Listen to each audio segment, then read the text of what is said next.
It's been 3 weeks since we planted these beans. And look at them. Aren't they beautiful? I'm going to take you on a tour of the 4 different kinds of beans that we planted. All I have needs I have not provided. This first row is bush blue lake. They're doing quite well. On to the next.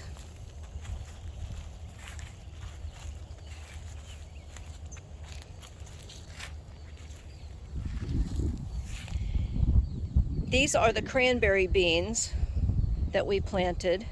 Notice the difference in their color. This is the Henderson butter beans coming up in and amongst the dill that I'm going to leave there because I love dill. But look at the difference between the Henderson butter beans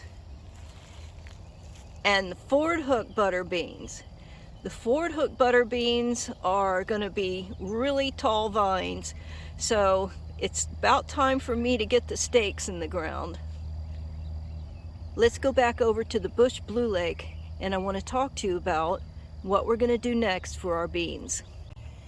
In the first video, when I talked to you about how to plant the 4 different kinds of beans, and if you haven't seen that video, be sure to look it up.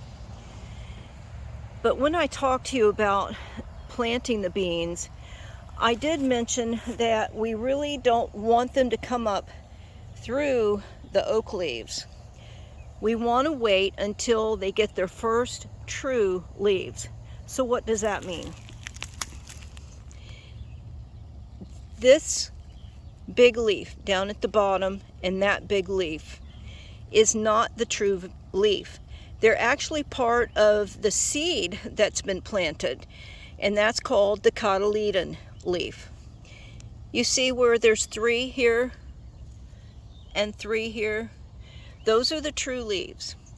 So these plants are now tall enough to be side dressed with the leaves. Green beans, butter beans, limas, all kinds of legumes love oak leaves. I don't know about what you have for mulch, but leaves are usually a pretty good choice to put around your plants. You might have heard that if you use oak leaves or pine needles, that it's going to cause your soil to become too acid. We'll take it with a grain of salt. But if that's true, well, this is what God has given me. First of all, I have alkaline soil. It tests out to 7.0, 7.2. If I side dress it with something that's supposed to bring that alkaline soil down to 6.8 or 6.5 or 6.0, then so be it. But it doesn't happen. It does not change the alkalinity of my soil. So side dressing with pine needles and oak leaves is not affecting my soil. I actually want my soil to be a little bit more acid on occasion, depending on which vegetable it is, and I will put sulfur pellets down. And that is much more effective in bringing alkaline soil back into a neutral zone. Much better than oak leaves or pine needles. Pine needles and oak leaves, or whatever leaves you have, they just break down, and that's it. So some of these things that you hear about that you should or shouldn't do, why not experiment from year to year and see if it does affect you? That's what I've done for many, many years. And what I know works is to side dress these plants when they get their true leaves with oak leaves, and that is the resource that God has given me for free. So let's get to work.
The first bed is done, but let me bring you in closer so you can see what that looks like, and I have something to point out to you. I put the leaves in between the plants as well as to the outside. Now, one of the questions you might have is, why didn't I just have it covered with leaves in the first place and plant the seeds down in there and let them come up through the mulch? You may have heard that as one of the teachings that you've listened to, but what I found out is that when you do that, those tender leaves that are trying to push up through all that mulch, it doesn't work for me with this oak leaves. The oak leaves are rather sharp, and they were tearing the leaves as they were coming up, and many of the plants were dying before they even had a chance to live. The other thing I wanted to talk to you about is this little marigold bush here. I have planted several in this bed of bush blue lake beans, and I will be planting more in my other beds of beans. And the reason I do that is because I don't know how, but they're a cure for root knot nematodes. I had a couple of years where I wasn't getting any beans and the plants looked terrible. And I couldn't figure out why, because green beans are so easy to grow and they're so prolific. And I pulled up the plants and there were these little knots all over the roots. And so I did some research, and this is one thing that research really paid off. You buy the seeds once and you never have to buy them again if you'll just let them bloom and save the seeds from them. This is about the third generation of marigold plants that I have, and they are still doing their job of keeping the root knot nematodes out of my green beans. It's only been about 5 days since we put the leaves around the bean plants. I would say that beans love leaves. Come down here and take a look at the bush blue lake. Look how much they've grown. That's the end of stage 2 about how to care for your beans. Be sure to subscribe so you don't miss stage 3. You may have heard me refer to my garden journal. I refer to mine all the time. Mine is about 10 years old now, and it really is a help. I've made one for you to print out, or if you want to do an electronic version like I have, both versions are found in my Etsy shop. Thanks for watching.